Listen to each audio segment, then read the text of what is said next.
Olá, galera! Olha aqui, novamente, nós vamos para a nossa segunda aula, tá, gente? E nós vamos abordar agora um tema que nós abordamos, né, já. Nós trabalhamos aí 3 unidades sobre esse tema. Olha meu 3, vocês perceberam, né? 2. 3 unidades sobre esse tema, é para ver se vocês estão ligados, se vocês estão prestando atenção, tá? E hoje a gente vai só finalizar, né, dentro desse contexto, abordando as revoltas dessa república. Porque nós falamos, né, da política desenvolvida, né? Lembra daquela história lá do café com leite, né? Então, assim, tudo isso a gente mencionou já na vigência das nossas aulas, mas faltou nós relatarmos sobre os movimentos sociais, sobre os conflitos, galera, que marcaram aí esse período, tá bom? Os conflitos que eclodiram, que aconteceram aqui no Brasil. Na verdade, nós até vimos e comentamos sobre alguns, né, durante as nossas aulas, que vocês participaram bastante, foi extremamente interessante, tá? E hoje a gente vai falar sobre alguns conflitos urbanos, certo? Que aconteceram nas cidades brasileiras, tá? E nós vamos mencionar também alguns conflitos rurais que aconteceram no interior do país, tá? E aí a gente começa fazendo uma abordagem justamente dos conflitos rurais, tá? Que aconteceram no interior do país, certo? Justamente no período de quê? Da República, tá bom, galera? Então, vamos lá. Nós vamos começar aqui pela Guerra de Canudos, que foi um conflito que aconteceu em 1896 e se estendeu até 1897. Então, esse conflito ele foi curtinho, né? A gente percebe que ele teve aí a duração apenas de 1 aninho, tá? E o que foi esse conflito? Qual o fato gerador desse conflito? Quem estava à frente? Onde aconteceu? Enfim. Pessoal, esse conflito, né, aconteceu na Bahia, numa fazenda abandonada, que era chamada de Fazenda Canudos, por isso o nome, tá? Acabou atribuindo o nome ao conflito, certo? E tinha como principal líder Antônio Conselheiro. Como eu coloquei aqui, ó, líder Antônio Conselheiro, local Bahia, Fazenda Canudos, tá bom? Como foi que aconteceu esse conflito? Pessoal, Antônio Conselheiro, ele queria se tornar padre, certo? Era uma vontade dele e era uma vontade da família dele também, tá? Então, assim, ele era uma pessoa que tinha muito conhecimento, ele estudava bastante. Só que o seu pai veio a falecer. E com a morte do seu pai, Antônio Conselheiro, ele teve que administrar os negócios da família. E ele teve que parar os estudos, certo? Porque não estava dando para conciliar. Seu pai deixou muitas dívidas, galera. E aí Antônio Conselheiro, para quitar as dívidas do pai, teve que se desfazer de todos os bens da família. Ficou sem nada. E aí, a partir desse momento que ele viu realmente que tinha perdido tudo, ele resolveu mudar-se para o interior da Bahia, tá? Chegando lá, ele começou a pregar, fazer pregações por algumas regiões, né, do interior baiano. A população dessas regiões, né, que era uma população sem expectativa de vida, era uma população miserável, sem conhecimento, desacreditada, tá? A população ela começou a ver na figura de Antônio Conselheiro uma esperança. Nas suas pregações, eles passaram a acreditar que Antônio Conselheiro poderia ajudá-los a mudar de vida, certo? E várias pessoas começaram a acompanhá-lo durante as suas peregrinações que ele saía por aí, né, nas regiões baianas, nos interiores baianos, fazendo as suas pregações. Só, pessoal, que isso veio a desagradar bastante os grandes proprietários de terras. Por quê? Porque os seus trabalhadores, eles paravam quando Antônio Conselheiro estava perpassando a região, né? Realizando as suas pregações. Os trabalhadores paravam para ouvir as suas pregações. E isso começou a incomodar demais, né? Obviamente, os grandes proprietários de terras, que ficaram totalmente insatisfeitos com esse comportamento. Entretanto, né, nesse primeiro momento, eles não tiveram nenhuma reação contrária. E Antônio Conselheiro continuou realizando suas pregações. Nesse momento, ele já tinha várias pessoas que o acompanhavam, tá? E ele resolveu, ele juntamente com as pessoas que o acompanhavam, formar uma região, certo? Onde essas pessoas iriam residir, que foi o chamado Monte Verde, né? Lá, essa região do Monte Verde, que ficava justamente situado na fazenda de Canudos, que, como eu já expressei aqui para vocês, era uma fazenda abandonada, tá, galera? Eles começaram a se organizar, né? E cresceu tanto que chegou um determinado período que nessa região já tínhamos aí em torno de 20 mil pessoas. Lá na região de Monte Verde, eles tinham leis próprias, então eles não seguiam o comando dos coronéis, né? Eles não seguiam também os ensinamentos da igreja, tá? O Antônio Conselheiro, ele era contrário a essa questão da república, ele era contrário à separação de igreja e Estado, tá? Então, a vigência das pessoas que estavam residindo em Monte Verde era livres, eles estavam lá livres, certo? Porque eles não tinham nem leis, nem cobrança de tributos, nada, né? Por si só, né? Eles viviam de acordo com o que a própria comunidade decidia. Só que o presidente e os coronéis começaram a ver o Monte Verde como uma ameaça.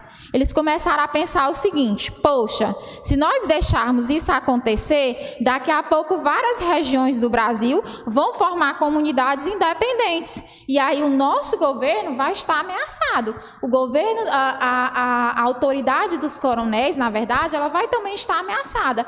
E aí eles decidiram invadir Monte Verde.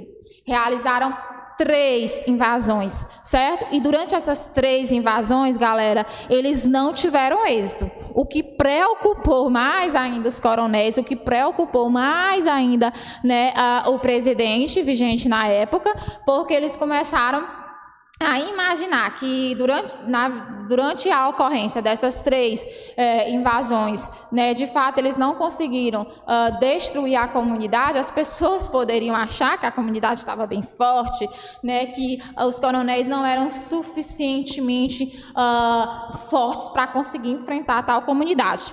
E aí eles decidiram fazer uma 4ª invasão. Dessa vez, essa invasão foi muito bem planejada. Eles montaram um grupo de quase 10 mil soldados. Esses soldados, eles fecharam toda a região, certo? E eles conseguiram, de fato, destruir a região, matar várias pessoas. E aqueles que não morreram, fugiram para regiões distantes. O fato é que, de fato, a comunidade deixou de existir, certo? E aí os coronéis e o presidente conseguiu atingir o objetivo que eles almejavam, tá?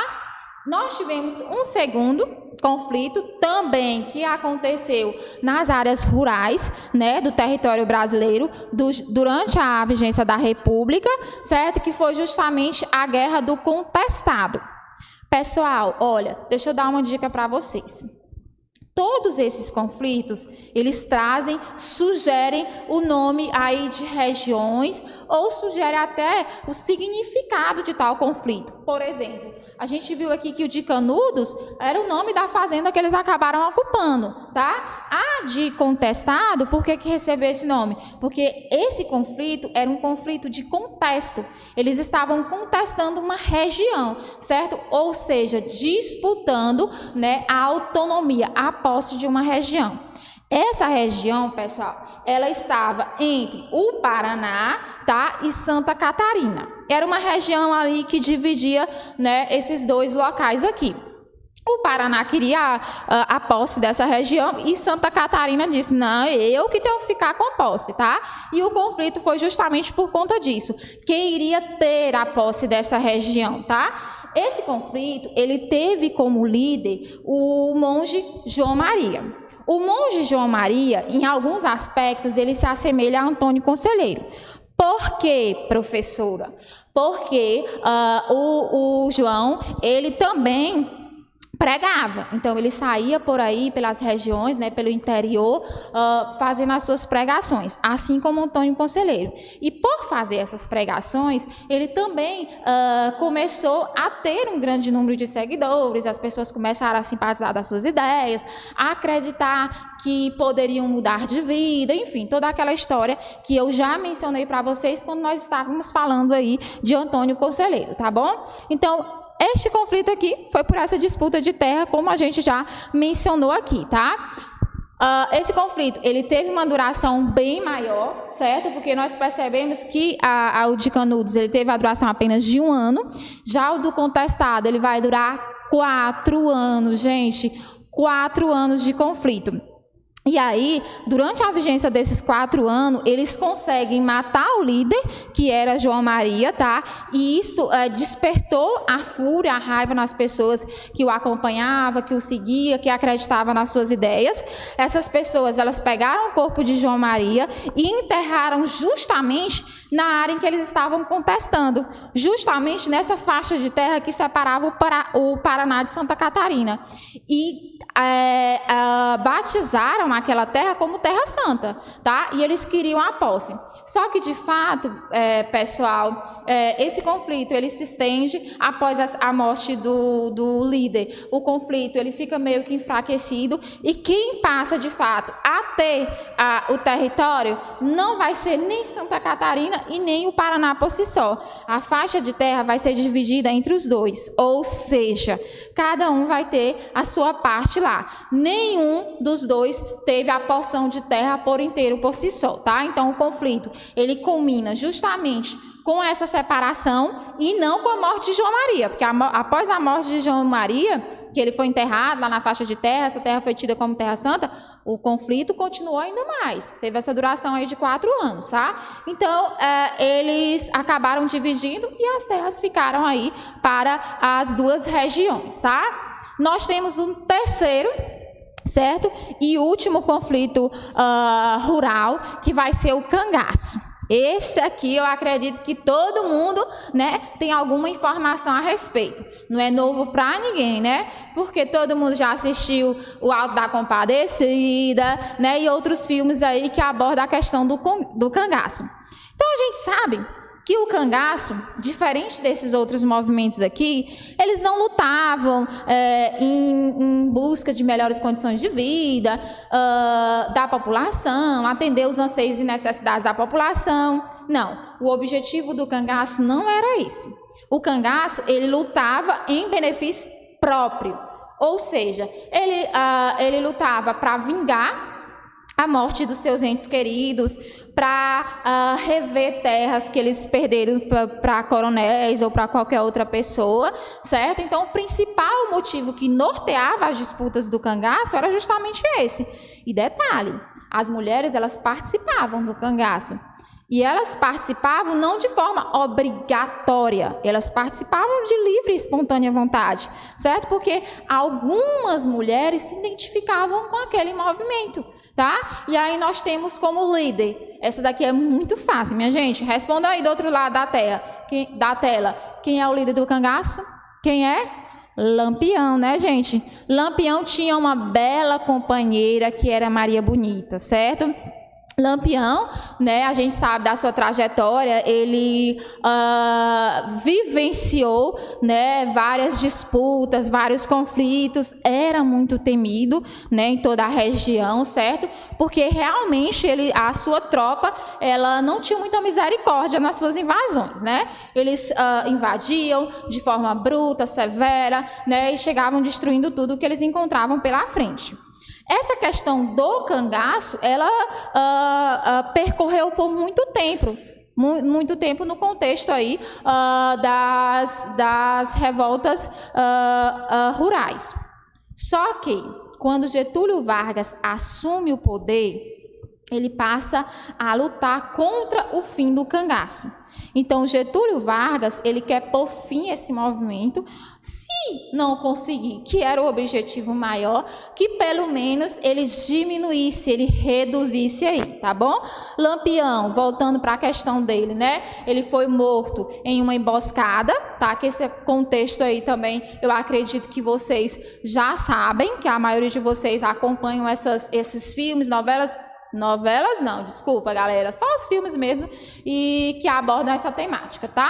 Então, a gente finaliza aqui a questão dos conflitos rurais e a gente percebe que nós tivemos nos conflitos Guerra de Canudos, tá? Que teve a duração de 1 ano, certo? Nós tivemos a Guerra do Contestado, que o nome já sugere, era justamente uma disputa por uma faixa de terra que estava entre Paraná e Santa Catarina, tá? E, por fim, nós tivemos aí esse terceiro, que era justamente o Cangaço, que tinha como principal líder Lampião. Lampião tinha sua companheira Maria Bonita, enfim, toda aquela história que a gente já tem certas informações a respeito, tá? Agora, a gente sai um pouquinho dessa questão dos conflitos rurais, certo? E a gente passa para os conflitos urbanos.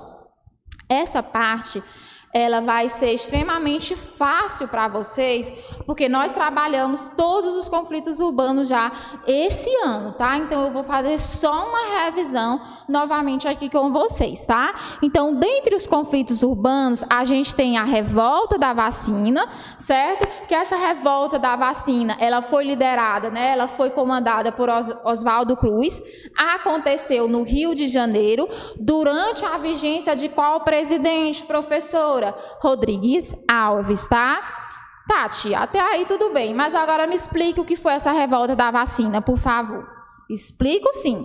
A revolta da vacina, pessoal, foi o seguinte. Lembram aí que eu falei para vocês, né, que o Rodrigues Alves, ele queria transformar o Rio de Janeiro numa Paris brasileira? Tá? E aí foi o que ele fez? Ele saiu demolindo vários cortiços, casebres, né, para construir grandes prédios, grandes construções, ruas largas, enfim, inspirado aí no modelo, né, inspirado aí em Paris, certo? E nessa época, quando ele realizou essas demolições, ele alegava que esses cortiços, esses casebres, eram locais onde predominava muitas doenças, certo? E que essas pessoas que residiam nesses locais acabavam contaminando outras pessoas e a doença se espalhava por aí. E, pessoal, nós tivemos um surto justamente nesse período da varíola, certo? E com esse surto, eles decidiram vacinar toda a população. Mas foi uma vacinação obrigatória. Ninguém chegou para a população e explicou: galera, vocês serão vacinados para combater essa doença que ela está muito predominante na sociedade, então a gente precisa ter um controle, tá? Eles não esclareceram essas informações para a população. E a população desse período, eles não eram acostumados, pessoal, com essa questão de vacinação, não. Para eles era novidade, tá? Então, ele apenas chegou e impôs: a partir de agora, todo mundo tem que ser vacinado. E teve outra questão: além deles não serem acostumados, ser algo novo para eles, eles não sabiam que estava sendo injetado neles, né? Eles tinham um receio com relação àquilo ali, devido à ignorância, à falta de conhecimento, tá? Muitos, eles ficavam altamente chateados pelo fato de suas esposas e suas filhas terem que mostrar as nádegas para poder receber a vacinação. Então, eles viam essa situação como uma afronta e aí resolveram realizar justamente uma revolta que ficou conhecida como a revolta da vacina por conta de toda essa situação, certo? E o que acontece? A revolta, gente, começou com a própria população, atingindo as pessoas que estavam ali trabalhando, tentando realizar a vacinação de forma obrigatória, tá? Essa revolta, ela cresceu bastante lá no Rio de Janeiro, e aí o presidente resolveu dar uma trégua na questão da vacinação. Ele deu uma pausa porque ele percebeu que se realmente isso não viesse a acontecer, essa revolta iria ganhar grandes proporções e ia fugir do controle do governo, tá? Então, isso aí foi a questão da revolta da vacina, que a gente já até discutiu em algumas aulas anteriores, tá? Vamos falar um pouquinho agora sobre a revolta da chibata, que também, gente, nós mencionamos sobre ela. Como eu falei para vocês, todas essas revoltas urbanas aqui a gente já trabalhou. É só aí uma memorar, vamos recordar, vamos relembrar aí, certo? Então, ó, a revolta da chibata teve como local também o Rio de Janeiro e aconteceu justamente na vigência do presidente Hermes da Fonseca. O que foi essa revolta da chibata? Pessoal, naquela época, eles castigavam os negros com chibatas, certo? Batiam, né, na população negra. E uma cena, ela motivou justamente que esse conflito viesse a acontecer, que foi quando um membro da Marinha, ele era negro, ele foi castigado perante todos os seus colegas de trabalho com várias chibatadas, certo? E a Marinha resolveu abraçar essa causa, né, mediante a situação revoltante, tá? Ela resolveu abraçar essa causa e ela realizou um movimento de revolta, no qual pegou várias embarcações, certo? Colocou na frente, colocaram no porto, né, do Rio de Janeiro, tá? E dispararam com canhões. Esses disparos atingiram 2 crianças, certo? E aí, com esse disparo, o presidente percebeu que a Marinha não estava para brincadeira, que eles realmente iriam atacar. E o que foi que ele resolveu? Ele resolveu pôr fim aos castigos, certo? Ou seja, a partir de agora não vai haver mais castigos e muito menos chibatadas. Propôs, negociou com a Marinha, né? Chegou lá no porto e afirmou: Marinha, eu acabo aqui de proibir qualquer tipo de castigo, principalmente chibatadas, tá? Vamos ficar em paz com relação a isso. Fez isso, pessoal, no intuito simplesmente de pôr fim à revolta da chibata, tá? Que foi o que aconteceu. A Marinha realmente resolveu, né, se desarmar, pôr fim ao conflito, só que isso não funcionou na prática, somente na teoria. Porque logo após essa revolta, né, e essa retirada da Marinha, passou um certo período de tempo e começaram novamente a realização de castigos. E, por fim, para finalizarmos a questão dos conflitos urbanos, tá? A gente fala aí do último deles, que foi a greve geral, que aconteceu justamente em 1917. Pessoal, esse conflito greve geral, ela já dá-se uma sugestão do que se trata, né? Foi justamente uma grande greve, certo? Que envolvia os operários, tá? Esses operários, eles que foram as pessoas que deram início a esse movimento de greve, tá? Estima-se que durante a vigência da guerra, mais de 60 mil operários participaram desse movimento e eles estavam lá, gente, por um objetivo, que era justamente ter uma qualidade melhor de trabalho. Não tão somente de trabalho, tá? Mas a questão também de melhorias na qualidade de vida, tá? Essa greve geral, ela aconteceu em 2 regiões do Brasil, que foi justamente a região de São Paulo, tá? E a região do Rio de Janeiro, tá bom? E como eu falei para vocês, o objetivo desse conflito, dessa guerra, era justamente, dessa greve, perdão, era justamente melhoria nas condições de vida do trabalhador, certo? E melhorias também, pessoal, de salários, tá? Dentre as questões que eles realmente estavam buscando, era justamente uma carga horária de 8 horas diárias, certo? Eles queriam a proibição do trabalho dos menores de 14 anos, tá bom? E eles almejavam também um aumento salarial, porque o que era recebido na época, gente, era uma pecúnia, era um valor muito insignificante, que não conseguia atender, na maioria das vezes, até as necessidades básicas dos próprios operários e suas famílias, certo? Então, essa greve foi um movimento de operários, foi um movimento urbano, certo? Que atingiu justamente a região de São Paulo e a região do Rio de Janeiro. Mais de 60 mil pessoas participaram desse movimento. Esse movimento ele foi reprimido, certo? Muitos operários, eles tiveram suas vidas ceifadas por conta da participação do movimento.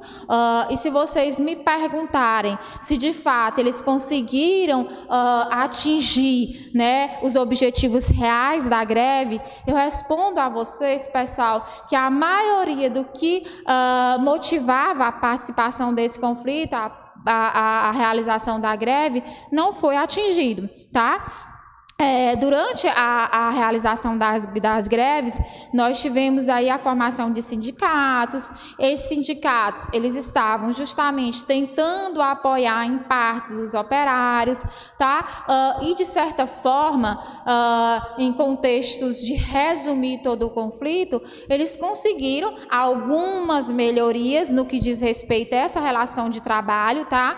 Mas não passaram neste momento aqui a ter nenhuma lei que viesse a normatizar essa relação de trabalho. Essas leis, elas só serão criadas no governo de Getúlio Vargas, que a gente vai perceber que durante a vigência do governo de Getúlio Vargas, ele vai criar a CLT, que a CLT é justamente responsável por normatizar a relação de trabalho. No governo de Getúlio Vargas, ele vai acabar estabelecendo um salário, tá?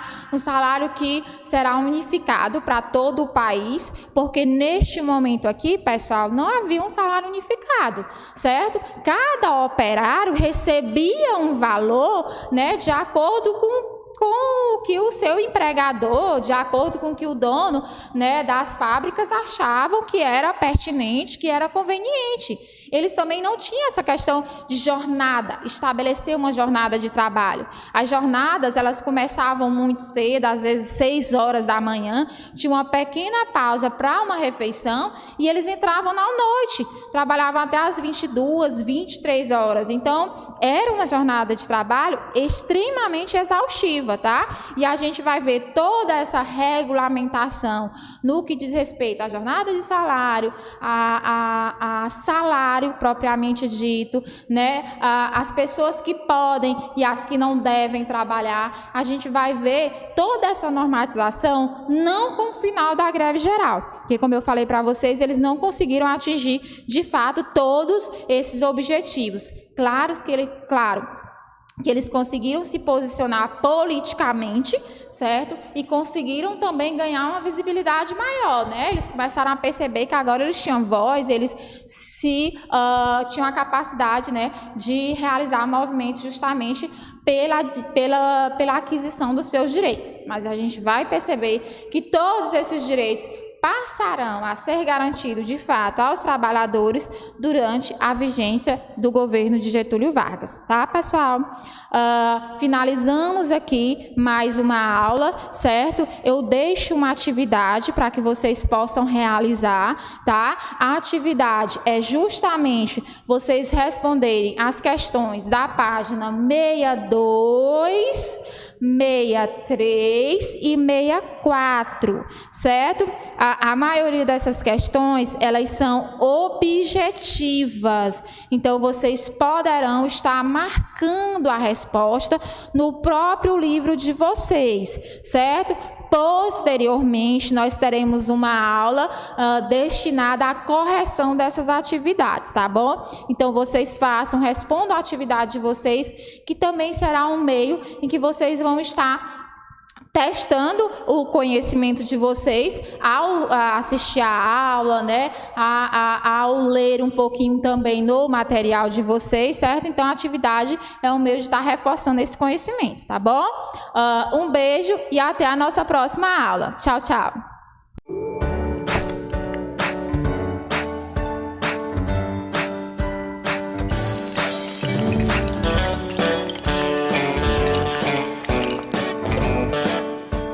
Música